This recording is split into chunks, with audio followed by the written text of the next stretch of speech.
लोग देखने जा रहे हैं लेक्चर 10 और इसके अंदर आज आपका रहेगा स्प्रिंग के प्रॉब्लम्स और कटिंग ऑफ स्प्रिंग और स्प्रिंग के प्रॉब्लम। चलो स्टार्ट करते हैं। अब सबसे पहले आप स्प्रिंग के अंदर फोर्सेस को सीख लो, उसके बाद फिर मैं कटिंग ऑफ स्प्रिंग और स्ट्रिंग के शॉर्टकट सिखाऊंगा। तो लेक्चर अब सारे के सारे बढ़िया वाले चल रहे हैं, मजे लेते रहो, आप फिजिक्स के सीखते रहो। तो ये हमारे पास एक स्प्रिंग है, ये स्प्रिंग अपनी रिलैक्स्ड स्टेट में है, नॉर्मल लेंथ में है, तो इस स्टेट को हम बोलते हैं रिलैक्स्ड स्टेट। अब जैसे ही हमने एक ब्लॉक को इसमें सस्पेंड किया तो आप देख रहे हो इस स्प्रिंग के अंदर आया ये इलोंगेशन। अच्छा, और जैसे जैसे और ब्लॉक सस्पेंड किया स्प्रिंग के अंदर का इलोंगेशन और ज्यादा बढ़ गया। मतलब जैसे जैसे हम फोर्स बढ़ाते चले जाते हैं, स्प्रिंग पे लगने वाला जो इलोंगेशन होता है या स्प्रिंग के अंदर आने वाला जो इलोंगेशन होता है बढ़ता चला जाता है। ओके तो जैसा आप देख रहे हो हमारे प्रॉब्लम में यहाँ पर इलोंगेशन आ गया। सपोज करो इस इलोंगेशन का कुछ मैं वैल्यू कर देता हूँ, इस वैल्यू को मैं इंडिकेट कर दे रहा हूँ late us say that x1 से, और इस इलोंगेशन को मैं इंडिकेट कर दे रहा हूँ x2 से। तो जैसे जैसे स्प्रिंग खिंचती चली जा रही है तो इस स्प्रिंग की प्रॉपर्टी होती है कि ये स्प्रिंग अपने आप को रिलैक्स्ड स्टेट में रखने की कोशिश करती है और ये एक फोर्स डेवलप करती है जिसको बोलते हैं हम स्प्रिंग फोर्स। फॉर्मूला होता है kx, जहाँ x को बोलते हैं स्प्रिंग के अंदर आने वाला इलोंगेशन और कंप्रेशन। ये इलोंगेशन और कंप्रेशन हमेशा मेजर किया जाता है रिलैक्स्ड स्टेट के कंपैरिजन में। ये जो k है, इस k को हम बोलते हैं स्प्रिंग कांस्टेंट। तो k कहलाता है स्प्रिंग कांस्टेंट और x कहलाता है इलोंगेशन। तो जैसे जैसे x का वैल्यू बढ़ता चला जाता है वैसे वैसे स्प्रिंग फोर्स भी बढ़ता चला जाता है। तो यहाँ अगर आप स्प्रिंग फोर्स देखोगे, अच्छा, और कहाँ की तरफ लगता है, हमेशा रिलैक्स्ड स्टेट में लाने की कोशिश करता है। तो अगर आपने स्प्रिंग को इलोंगेट कराया तो फोर्स अंदर की तरफ लगेगा, कंप्रेस कराया तो फोर्स बाहर की तरफ लगेगा। तो मैंने यहाँ स्प्रिंग को इलोंगेट कराया तो फोर्स ऊपर की तरफ लगा, फोर्स का वैल्यू हो गया kx2। सिमिलरली यहाँ मैंने इलोंगेट कराया तो फोर्स ऊपर की तरफ लगा kx1 कम होगा और kx2 का वैल्यू ज्यादा होगा। तो कुल मिलाकर के स्प्रिंग जो फोर्स लगाती है उसका फॉर्मूला kx होता है। एलोंगेट कराया तो अंदर की तरफ लगाएगी, कंप्रेस कराया तो बाहर की तरफ। अच्छा, ऐसा नहीं है कि ये फोर्स खाली यहाँ लगेगी, ये दूसरे एंड पर भी लगेगी और उतनी ही लगेगी जितनी यहाँ पर लग रही है। मतलब स्प्रिंग इस एंड से और इस एंड से, दोनों एंड से चाहती है कि यार वो दोनों तरफ से रिलैक्स्ड स्टेट में आ जाए, तो इस एंड को भी वो अंदर पकड़ करके बुलाना चाह रही है और कितने kx2। सिमिलरली इस एंड पर भी बुलाना चाह रही है और कितना फोर्स kx1। इसलिए अगर हम स्प्रिंग को एक सिस्टम के अंदर ले लें तो दोनों तरफ से लगने वाली फोर्सेस एक दूसरे को कैंसिल आउट कर जाती हैं और स्प्रिंग फोर्स एक इंटरनल फोर्स बन जाती है। अब आगे बढ़ते हैं और कुछ कंसेप्ट को सीखते हैं। जैसे अभी तक हम जो ब्लॉक्स ले रहे थे वो धागे से बंधे हुए थे, अब पहली बार हम इंट्रोड्यूस करने जा रहे हैं ब्लॉक कनेक्टेड विद स्प्रिंग। अब कैसे इस कंसेप्ट को हैंडल करते हैं और करना क्या क्या है उसके बारे में सुनना। मेरे पास दो ब्लॉक थे, एक का मास ma, एक का मास mb। मैंने दोनों तरफ फोर्सेस लगा दिए F1 और F2 के। अब पता करना हमें इनका इंस्टेंटेनियस एक्सेलरेशन वगैरह कितना होगा। पहली बात, अगर ब्लॉक स्प्रिंग से बंधे हुए हैं तो ये कोई ज़रूरी नहीं है कि दोनों ब्लॉक्स का एक्सेलरेशन सेम हो भी सकता है, नहीं भी हो सकता है, तो हम तो अलग लेते हुए चलेंगे। तो सबसे पहली बात, blocks connected with spring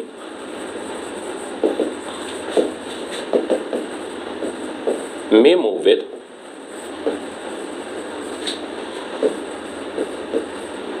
different acceleration। और ये भी कोई जरूरी नहीं है आगे की तरफ ही जाएंगे, एक आगे भी जा सकता है, एक पीछे भी जा सकता है, नंबर ऑफ पॉसिबिलिटीज है। तो अब हमें करना क्या चाहिए तो डायग्राम नंबर 1 तो आप देख रहे हो, ये स्प्रिंग अपनी रिलैक्स्ड स्टेट में थी, हमने दोनों तरफ से खींचना शुरू कर दिया, फोर्सेस F1 F2 की लगा दी, ये स्प्रिंग इलोंगेटेड हो गई। इलोंगेटेड होने पर ये दोनों एंड पर अंदर की तरफ फोर्स लगाएगी और इस फोर्स का जो वैल्यू हो जाएगा वो हो जाएगा kx, जहाँ x इस स्प्रिंग के अंदर आने वाला इलोंगेशन हो जाएगा। अच्छा, अब देखो, तो मैंने जैसे बताया कि जरूरी नहीं है कि ब्लॉक का एक्सेलरेशन सेम हो, अलग भी हो सकता है। तो पहली बात, हमें नहीं पता यार एक्सेलरेशन कितना होगा, ना हमें टेंशन लेनी है उस चीज़ की, हम तो अपनी तरफ से एक्सेलरेशन अज्यूम कर लेते हैं। तो इसका एक्सेलरेशन मैंने a1 ले लिया और इसका एक्सेलरेशन मैंने a2 ले लिया। अब ये जो डायग्राम्स आप देख रहे हो ना, ये मैंने रात में आपके लिए तैयार किया। हर बार यही होता है, जब जब ये डायग्राम्स तैयार करने होते हैं ना, मेरा थोड़ा सा वर्क बढ़ जाता है, तो रात में 1 घंटा फालतू काम करना पड़ता है और सुबह फिर उठ करके मैं 4 बजे आपके लिए लेक्चर रिकॉर्ड करता हूँ। तो ये सारा प्रोसेस चल रहा है, बड़ी मेहनत चल रही है पीछे बैकलॉग के अंदर। चलो अब आप सीखो, इसको अच्छे से तैयारी करो ताकि आपका नीट एग्जाम बढ़िया से क्लियर हो, रैंक आनी चाहिए, ठीक है ना। और आपका स्कोर का टारगेट 150-100% पूरा होना चाहिए। लगे रहो बच्चों। तो अब हम लोग स्टार्ट करते हैं और हमें A1 A2 के वैल्यूज इसमें कैलकुलेट करने हैं। तो सबसे पहला काम, हम अपनी पुरानी टेक्निक जो हम लोगों ने आज तक नहीं छोड़ी, अभी तक नहीं छोड़ी, उठाओ और सिस्टम बाउंड्री बनाओ। अब इस सिस्टम बाउंड्री के अंदर इक्वेशन कैसे लिखेंगे जबकि हमारे दोनों पार्टिकल अलग अलग चल रहे हैं। तो अब हमारा इक्वेशन लिखने का तरीका इस तरीके से हो जाएगा कि जो भी हम नेट फोर्स लिखेंगे वो अभी तक हम डाल देते थे m×a, क्योंकि हमारे हर पार्टिकल एक ही एक्सेलरेशन से चलता था। अब हम इसको लिखेंगे सिग्मा ma। सिग्मा ma का मतलब क्या हुआ, नेट फोर्स का मतलब क्या हुआ, ये वही सिंपल अपना वही चलाने वाला माइनस रोकने वाला is equals to sigma M A का मतलब वो हर पार्टिकल का मास और हर पार्टिकल का acceleration with proper sign. Sign आप ले लो चलाने वाले तरफ पॉजिटिव, रोकने वाले की तरफ नेगेटिव। तो अब जैसे मैंने दोनों A1 और A2 आगे ले रखे हैं, तो मैं इसको ऐसे लिख रहा हूँ M1 A1 plus M2 A2। अब अगर मैं इसको सिंप्लीफाई करूं तो चलाने वाला हो गया F1 माइनस रोकने वाला हो गया F2, और ये स्प्रिंग एक दूसरे को कैंसिल आउट कर गए, क्योंकि ये बन गया हमारे सिस्टम के internal forces is equals to आगे equation M1 A1 plus M2 A2। तो ये होता है स्प्रिंग मास सिस्टम से अटैच्ड ब्लॉक के ऊपर सिस्टम बाउंड्री की इक्वेशन बनाने का तरीका। अब सिमिलरली अगर किसी ने स्प्रिंग फोर्स पूछा गुजराव सिस्टम के अंदर, किसी भी एक ब्लॉक से स्प्रिंग फोर्स को सॉल्व करके दे दो, तो मेरे ख्याल से अब आपको बेसिक समझ आ गया होगा। वापस से चीज रिवाइज कर लो। स्प्रिंग से अटैच डब्बों का कोई जरूरी नहीं है एक्सेलरेशन सेम होगा, हम अलग लेते हुए ही चलेंगे, कहीं भी ले सकते हो, कोई फर्क नहीं पड़ेगा। गलत लिया होगा नेगेटिव आएगा, सही लिया होगा पॉजिटिव आएगा, नहीं आना होगा जीरो आएगा। तो टेंशन लेने की कोई जरूरत नहीं है इसमें। अब प्रॉब्लम स्टार्ट करते हैं। देखो, तो मैंने दो ब्लॉक्स लिए 3 kg और 2 kg के, दोनों पर फोर्सेस लगा दिए 10 और 5 न्यूटन। एक का एक्सेलरेशन दे दिया 2, दूसरे का एक्सेलरेशन मैंने इसमें पूछना है। तो मैंने पूछा what is the acceleration of second block, यानी ये वाले ब्लॉक का एक्सेलरेशन कितना होगा। चलो सबसे पहले इसका एक्सेलरेशन मान लेते हैं। लेट्स से दैट ये एक्सेलरेशन कितना है A2। दूसरी बात, हमें नहीं पता स्प्रिंग एलोंगेट हो रही है, कंप्रेस हो रही है, क्या हो रही है क्या नहीं हो रही, बिल्कुल भोले वाले बन करके सवाल करो। हमें नहीं पता भैया एलोंगेशन है कंप्रेशन है, तो कुछ भी एक चीज मान लेते हैं। मान के चलो एलोंगेशन है। अगर एलोंगेशन है तो स्प्रिंग फोर्स अंदर की तरफ लगेगी kx, इसमें भी इधर की तरफ लगेगी kx। पहला काम सिस्टम बाउंड्री बनाओ और इक्वेशन लिखो। अब सिस्टम बाउंड्री बनाती है kx कैंसिल हो गया, ये दोनों फोर्सेस ही आगे की तरफ है तो दोनों ही चलाने का काम करेंगी। तो चलाने वाला फोर्स हो गया 10 प्लस 5। अब राइट साइड पर अब हर किसी पार्टिकल का मास इनटू एक्सेलरेशन, इसका मास इनटू एक्सेलरेशन आ गया 2 into 2 यानी 4, दूसरे का मास इनटू एक्सेलरेशन आ गया 3 into A2। अब सिंप्लीफाई करते हैं, ये हो गया 15 माइनस 4 इक्वल्स टू 3A2। तो A2 का वैल्यू आ गया मेरे पास 11/3 यूनिट आ गया मीटर पर सेकंड स्क्वायर। तो हमने A2 निकाल लिया। अच्छा कैसा साइन आया पॉजिटिव, इसका मतलब जो हमने डायरेक्शन ले रखा है वो सही है। अब मान लो अगर मैं आपसे कहूं स्प्रिंग फोर्स भी कैलकुलेट करके दो, तो कर लेते हैं, क्या बुराई है। तो किसी भी एक ब्लॉक से हम स्प्रिंग फोर्स कैलकुलेट करते हैं। तो मान लो मैंने 2 kg का ब्लॉक उठा करके स्प्रिंग फोर्स कैलकुलेट करी, तो चलाने वाला हो गया 10, रोकने वाला हो गया kx, मास हो गया 2, एक्सेलरेशन हो गया 2। यहां से बेटा kx का वैल्यू आ गया 10 माइनस 4 यानी 6 न्यूटन। पॉजिटिव आया जो कि ये इंडिकेट कर रहा है कि हमने अजम्पशन एलोंगेशन का सही लिया है। अगर यही नेगेटिव आ जाता तो बताता कि भाई एलोंगेशन गलत ले लिया है, कंप्रेशन लेकर के चलो। तो आपको मेरे ख्याल से अब टेक्निक समझ आ गई होगी। पहली बात, अलग अलग एक्सेलरेशन लो, एलोंगेशन कंप्रेशन की टेंशन नहीं लेनी, कुछ भी एक मान लो, सही लोगे तो पॉजिटिव आएगा, गलत लोगे तो नेगेटिव आएगा। अगर मैं इसी सवाल को और मॉडिफाई करूं और मैं बोलूं कि स्प्रिंग कांस्टेंट का वैल्यू 100 न्यूटन पर मीटर है। अब देख रहे हो ना, इनपुट बढ़ते चले जा रहे हैं सवाल में। कैलकुलेट इलोंगेशन और कंप्रेशन। तो अब मैंने इलोंगेशन और कंप्रेशन निकलवाना है। अब वो आप डिसाइड करो कि है क्या इसके अंदर। तो अभी तो हमें पता चल चुका है कि इलोंगेशन है। अब हमें इस इलोंगेशन की वैल्यू निकालनी है, तो हम k को सब्स्टिट्यूट कर देंगे, इलोंगेशन आ जाएगा। तो x की वैल्यू आ गई 6/k, k को सब्स्टिट्यूट कर देते हैं 100 न्यूटन पर मीटर। तो x बच्चों आ गया हमारे पास 0.06 मीटर, सेंटीमीटर में कन्वर्ट कर लो तो 6 सेंटीमीटर का स्प्रिंग के अंदर एलोंगेशन है। तो मेरे ख्याल से स्प्रिंग मास सिस्टम का ये सिंपल प्रॉब्लम समझ आ गया होगा। अब देखो मजेदार प्रॉब्लम है ना, स्प्रिंग भी लगी हुई है, थ्रेड भी है, सब कुछ है। अब तो मजे आएंगे फिजिक्स में। तो चलते हैं आगे। तो दो ब्लॉक है, दो तो रस्सी से जुड़े हुए हैं, दो बेचारे स्प्रिंग से जुड़े हुए हैं। अब हमें एक्सेलरेशन वगैरह निकालना है। पहले बेसिक सुनो, स्प्रिंग से कनेक्टेड ब्लॉक का एक्सेलरेशन सेम हो भी सकता है, नहीं भी हो सकता है। बट जो रस्सी से कनेक्टेड है भैया, इनकी तो मजबूरी है, ये तो चलेंगे तो साथ साथ गाना गाते हुए, जन्मों के साथ ही हम साथ साथ हैं। अलग अलग चलने का इनका कोई सीन नहीं बनता, क्योंकि रस्सी इलोंगेट नहीं हो सकती, कंप्रेस करोगे तो बेचारी मुड़ जाएगी, फिर साथ साथ कहां से चलने हैं। तो अब हम इनकी मजबूरी का फायदा उठाएंगे। तो इनमें से कौन कौन साथ साथ चलेगा? तो जवाब है जो रस्सी से बंधा हुआ है। कौन अलग चल सकता है? तो जवाब है जो स्प्रिंग से बंधा हुआ है। तो आ जाओ, तो पहले हम इनके एक्सेलरेशन के डायरेक्शन सेट करते हैं। मेरे को नहीं पता ये कहां जाने वाले हैं, तो मैं तो रैंडमली कुछ भी एक्सेलरेशन का डायरेक्शन इंडिकेट कर देता हूं। मैंने मान लिया ये इधर जा रहा है विद एक्सेलरेशन A1, तो ये भी इधर ही जाएगा विद एक्सेलरेशन A1, क्योंकि दोनों किससे बने हुए हैं? रस्सी से। अब हम फोर्सेस अप्लाई करेंगे। चलो, रस्सी के अंदर हमारे पास आ गई टेंशन, यहाँ पर हमारे पास आ गई टेंशन। स्प्रिंग का हमें वैसे ही कुछ नहीं पता, एलोंगेशन है या कंप्रेशन है, अपने घर से मान लो। मान लिया हमने एलोंगेशन है, तो अंदर फोर्स लगा kx, इधर फोर्स लगा kx। अब क्या करें? अब तो आवाज आनी शुरू हो जानी चाहिए भाई। सिस्टम बाउंड्री बनाओ। तो मैंने बनाई सिस्टम बाउंड्री। t से t कैंसिल, kx से kx कैंसिल। अब देख रहे हो ना, तीन तीन डब्बे हैं। अब इक्वेशन बिल्डअप करेंगे। इक्वेशन लिखने का तरीका, नेट फोर्स बराबर सिग्मा m है। नेट फोर्स चलाने वाला 20 हो गया, रोकने वाला 5 हो गया। इक्वेशन आ गई 20 माइनस 5। अब हर किसी का मास और एक्सेलरेशन चलो लिखना शुरू करते हैं। तो 2 into A1 दूसरे का 3 इंटू A1। ये दोनों पॉजिटिव इसलिए हैं क्योंकि ये चलाने वाले के डायरेक्शन में, ये इधर की तरफ है तो -5 इंटू एक्सेलरेशन 2 है। सिंप्लीफाई करते हैं, इधर बचा 15, ये हो गया 5A1, ये हो गया बेटा 10, इसको इधर लाओ तो इधर बचा 5 इक्वल्स टू 5A1। यहाँ से हमारे पास A1 की वैल्यू आई 1 मीटर पर सेकंड स्क्वायर, पॉजिटिव आई मतलब हमने डायरेक्शन सही ले रखा है। अगली चीज़, आप कोई कहे नहीं यार टेंशन बताओ कितनी होगी, तो वो तो आप खूब जानते हो ना, तो किसी भी एक ब्लॉक को पकड़ो और टेंशन सिंप्लीफाई कर दो। तो मैं इस ब्लॉक से टेंशन निकालने जा रहा हूँ, बोलो इक्वेशन। तो चलाने वाला हो गया 20, रोकने वाला हो गया t, मास हो गया 2 और एक्सेलरेशन आ गया 1, तो t का वैल्यू आ गया 18 न्यूटन। चलो टेंशन भी आ गई। अब कोई कहे नहीं यार स्प्रिंग फोर्स बता दो, बिल्कुल बताएंगे, मना कब कर रहे हैं। स्प्रिंग फोर्स निकालने के लिए आपके पास नंबर ऑफ ऑप्शंस है, आप इससे भी निकाल सकते हो, इससे भी निकाल सकते हो, इन दोनों को सिस्टम बना के भी निकाल सकते हो, बट सबसे आसान कौन है? 5 kg वाला ना, तो उसी से शुरू करो। तो स्प्रिंग फोर्स निकालते हैं, तो 5 kg वाले की इक्वेशन को हम सिंप्लीफाई कर रहे हैं। अब चलाने वाला kx, क्योंकि सिस्टम इधर चल रहा है, तो kx -5 इक्वल्स टू -ma2, या फिर आप ऐसा भी कर सकते हो 5 माइनस के x is equals to ma2, यानी इसके एक हिसाब से भी इक्वेशन बना सकते हो, कोई दिक्कत नहीं आएगी। तो सिंप्लीफाई करते हैं, kx -5 equals to minus mass हो गया 5 और एक्सेलरेशन उसका हमें 2 दे रखा है, देखिए क्या आता है। तो kx -5 इक्वल्स टू -10, यहाँ से kx की वैल्यू आई -5। अब kx -5 क्या इंडिकेट कर रहा है? ये इंडिकेट कर रहा है कि भाई इस स्प्रिंग में इलोंगेशन ना होकर के कंप्रेशन होगा, ठीक है ना। तो इस स्प्रिंग के अंदर कोई इलोंगेशन नहीं आया, कंप्रेशन आया, तो स्प्रिंग कंप्रेस्ड स्टेट में है।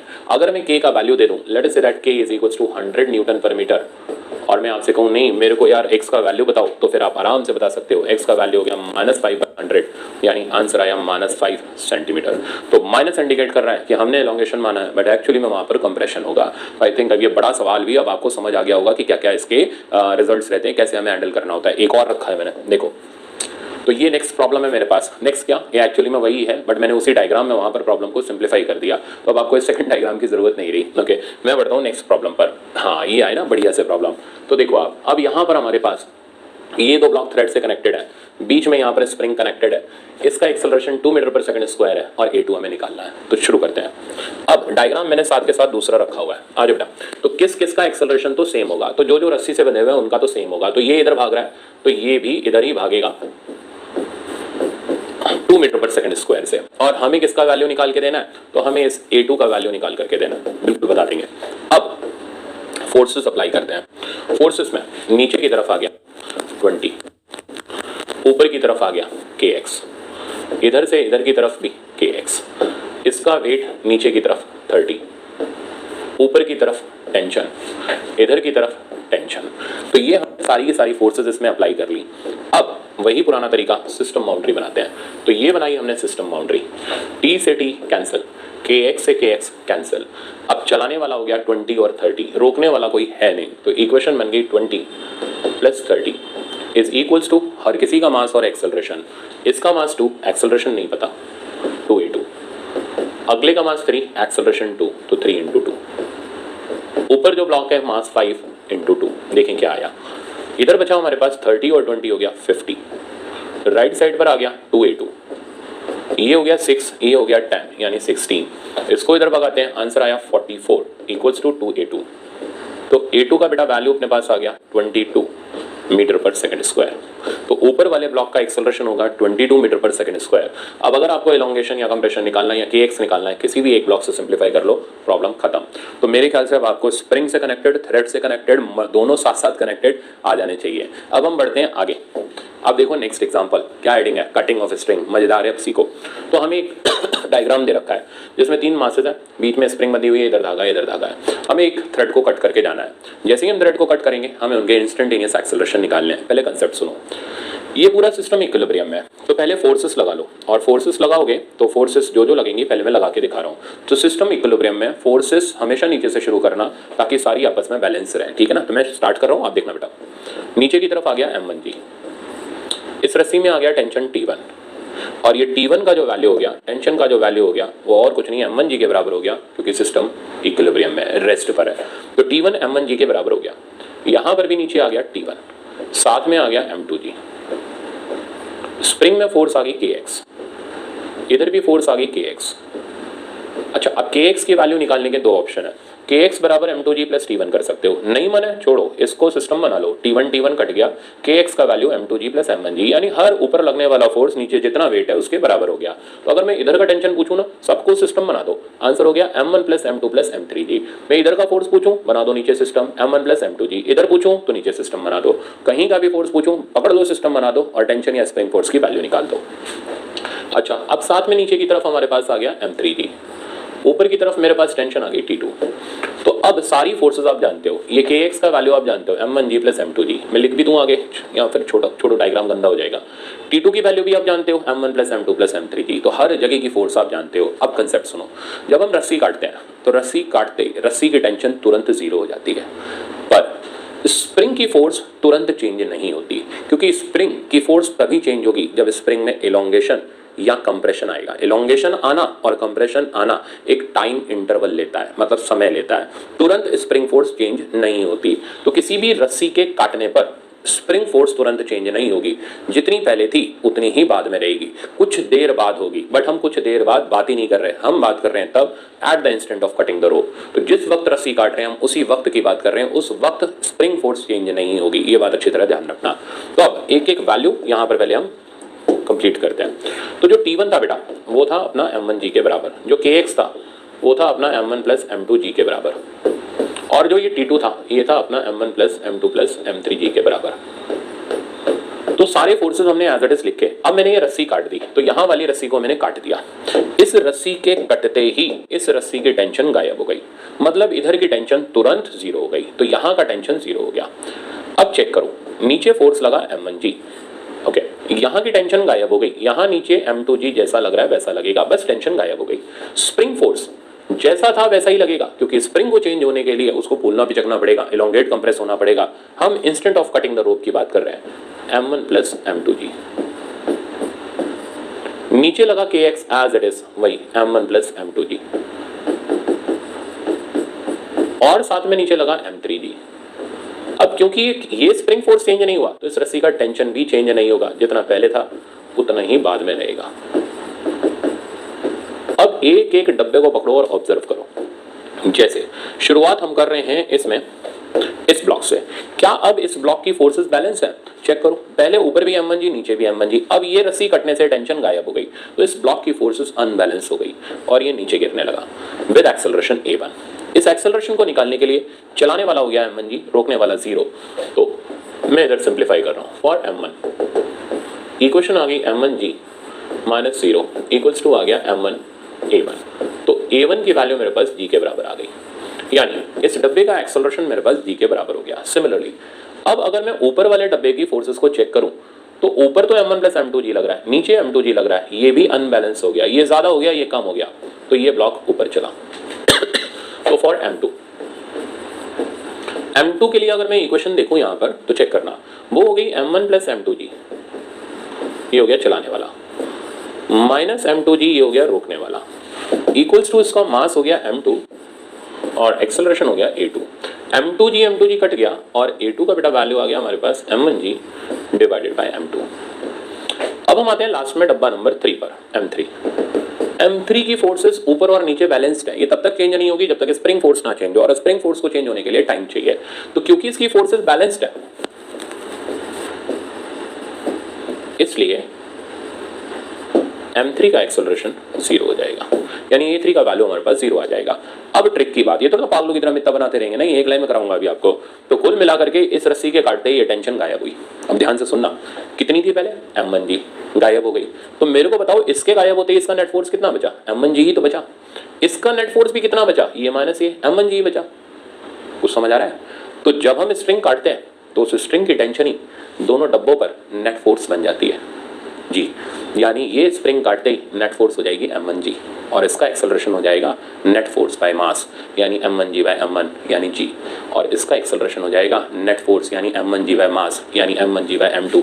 अब चेक कर लो, एक लाइन के अंदर सवाल हो गया। अगर मैं इस स्ट्रिंग को काटता तो इसके काटते ही ये गायब होता और इस डब्बे की फोर्सेस अनबैलेंस हो जाती। पर इस डब्बे पर फर्क नहीं पड़ता क्योंकि बीच में स्प्रिंग कनेक्टेड है। इस पर भी फर्क नहीं पड़ता, इसकी टेंशन भी चेंज नहीं होती क्योंकि बीच में स्प्रिंग है। तो क्या होता, इसके कटते ही ये चलता और इसका एक्सेलरेशन हो जाता नेट फोर्स। नेट फोर्स हो गई वो टेंशन जो गायब हुई m1 + m2 + m3g divided by m3। Point समझ आया? इतना मस्त खेल है ये। तो जब भी हम किसी स्ट्रिंग को काटते हैं तो उसकी कटी हुई टेंशन ही डब्बों की नेट फोर्स बन जाती है और एक्सेलरेशन हो जाता है नेट फोर्स बाय मास, यानी टेंशन बाय मास। ठीक है ना? तो आगे से ध्यान रखना, सीधे टेंशन निकालो, डिवाइडेड बाय मास करो, आंसर आ जाएगा। ट्रिक लिखना अपने आप से, मैं नहीं लिख रहा, आपके लिए छोड़ रहा हूँ। देखो आप क्या नोट्स तैयार करते हो। तो क्या है कि जब भी स्ट्रिंग काटेंगे तो कटी हुई स्ट्रिंग की टेंशन ही नेट फोर्स बन जाएगी और उसके डब्बों के पास जो एक्सेलरेशन आएगा नेट फोर्स बाय मास। अब आगे बढ़ते हैं। आ गया ना सवाल? देखो अब इसमें 2 डायग्राम है। देखो पहले प्रॉपर तरीके से चलना, उसके बाद डायरेक्ट उड़ाना।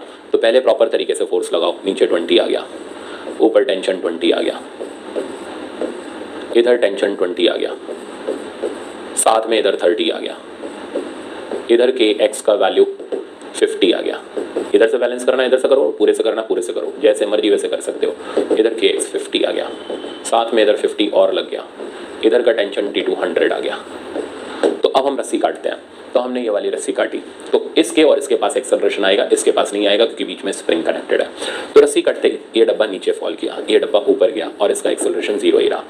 इसके एक्सेलरेशन को लिखना है तो net force by mass. Net force हो गई टेंशन, यानी 20/2, यानी आंसर आ गया 10 मीटर पर सेकंड स्क्वायर। इसका एक्सेलरेशन लिखना है तो net force by mass. Net force हो गई अपनी 20, मास हो गया 3 मीटर पर सेकंड स्क्वायर और इसका एक्सेलरेशन हमारे पास 0। ठीक है ना? तो कितना आसान था। अब मैं आपको कराता हूँ जो आपके में आया था इसका प्रॉब्लम। फिर बताना नीट एग्जाम मुश्किल है, पता नहीं कौन अफवाह उड़ा के चल दिया कि फिजिक्स बड़ी मुश्किल है। फिजिक्स आसान है, तरीके आप गलत लगा रहे हो। अगर आपके तरीके सही रहे तो फिजिक्स नहीं दिक्कत देती। तो मेरा हमेशा कहना यही है कि आप जब भी कर रहे हो तो अपने तरीके सही रखो। आपका अगर मेथड सही है आपका प्रॉब्लम कभी गलत नहीं होएगा। अब जैसे मैं इसके अंदर जो प्रॉब्लम बनाने जा रहा हूँ, पहले आपको नीट का ही करा देता हूँ। तो नीट वाला प्रॉब्लम थोड़ा आप में कॉन्फिडेंस आ जाएगा। ये रहा, यही आया था ना नीट एग्जाम के अंदर m। अब इधर यहाँ तो 2m था, यहाँ 3m था। कुछ कर लो, अब आपको तो पता ही है कि अपने घर से कुछ नहीं जाता, जैसे मर्जी वैसे आंसर निकाल लो। ये 3m हो गया। अब मैं क्या करने जा रहा हूँ, मैं क्या, नीट वाले ने क्या किया था, ये स्ट्रिंग काट दी, एक्सेलरेशन बता दो। कितना आसान है सोचो। पहले इधर की टेंशन नीचे वाले वेट के बराबर, तो पहले टेंशन लिख लो, तो टेंशन हो गई mg के बराबर। अब आप इस स्ट्रिंग को काटो, तो ये बिफोर कटिंग और अब आफ्टर कटिंग। तो अब क्या होगा, जैसे ही आप रस्सी काटोगे तो अपना 3m और m वाला ब्लॉक भागेगा, m वाला ब्लॉक नीचे भागेगा और इसका एक्सेलरेशन हो जाएगा नेट फोर्स बाय मास, यानी g के बराबर। ये ऊपर भागेगा और इसका एक्सेलरेशन हो जाएगा नेट फोर्स बाय मास, यानी mg/3m के बराबर, मतलब g/3।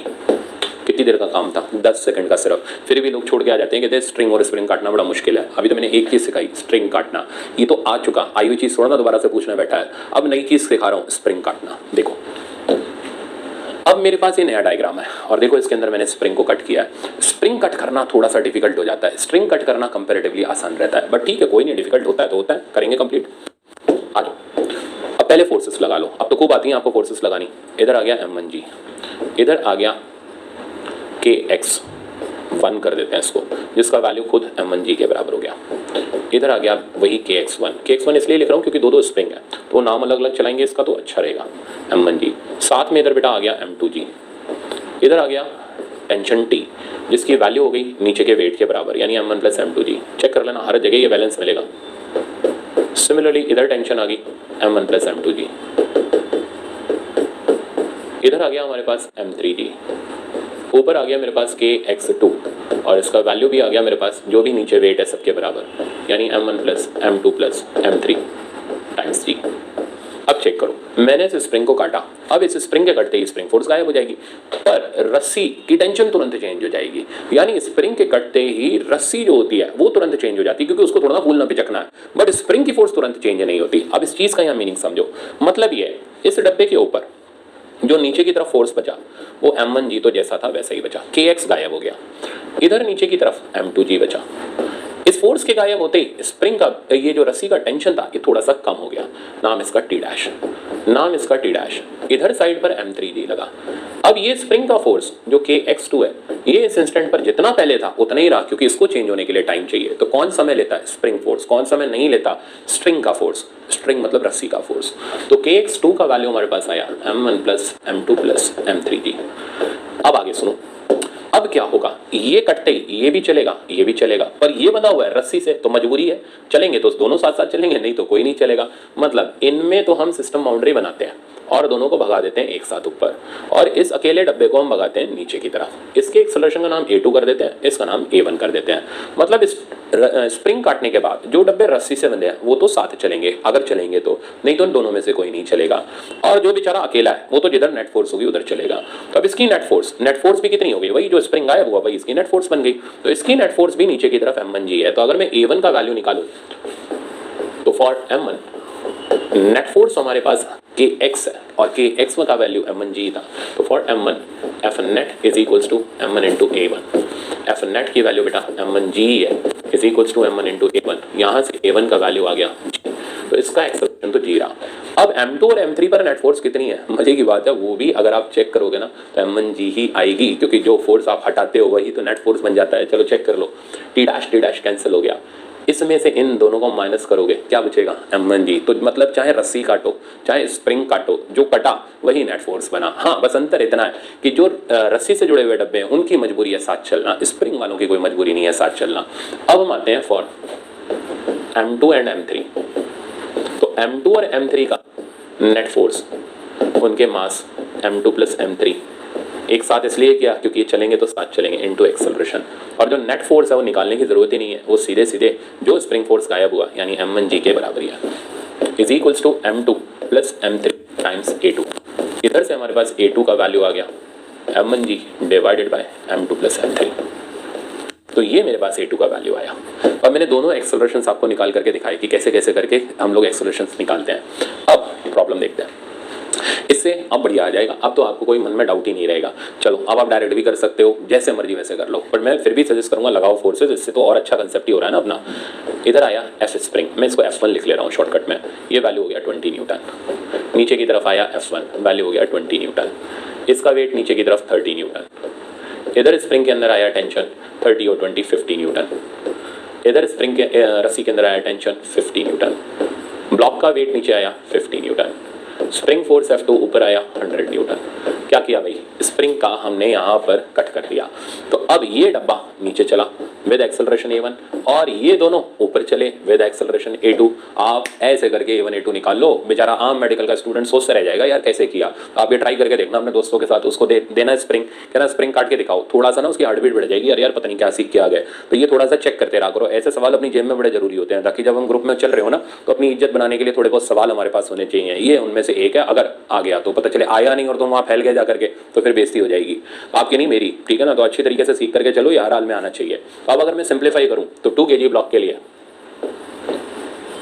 एक्सेलरेशन निकालने का तरीका, इसकी नेट फोर्स हो गई जो स्प्रिंग हमने काटा यानी 20, मास हो गया 2 a1 आ गया 10। अब अगर हम सॉल्व करते हैं फॉर 3 एंड 5 kg ब्लॉक, इसके ऊपर की नेट फोर्स भी हो गई 20, मास हो गया, पर वो नेट फोर्स ऊपर की तरफ बचेगी क्योंकि ये नीचे वाला कम हो गया ना, ऊपर वाला फिर ज्यादा हो जाएगा। मास हो जाएगा 8 × 8 और a2 का बेटा वैल्यू आ जाएगा 20/8 मीटर पर सेकंड स्क्वायर। तो मेरे ख्याल से अब आप स्प्रिंग और स्ट्रिंग काटने में मास्टर बन चुके हो। घर पे थोड़ी सी प्रैक्टिस आपको परफेक्ट बना देगी, ठीक है ना, और फिर कहीं पर भी आप बीट नहीं होगे, ये तो मेरा आपको प्रॉमिस है। तो आप अच्छी तरीके से अब इसको प्रैक्टिस कर लो। मैंने बोला था ना अब मजे आने फिजिक्स में हमें स्टार्ट हो जाएंगे। तो अब आपके जितने बड़े बड़े सवाल हैं मैं सारे खत्म कर दूंगा लाइन से। तो अब मेहनत करो, प्रैक्टिस करो और नंबर ला करके दिखाओ। चलो thank you so much. Next lecture जो हमारा रहेगा इसके अंदर वो रहेगा आपका लामीस थ्योरम का कंसेप्ट, ठीक है। तो मिलते हैं नेक्स्ट लेक्चर के अंदर।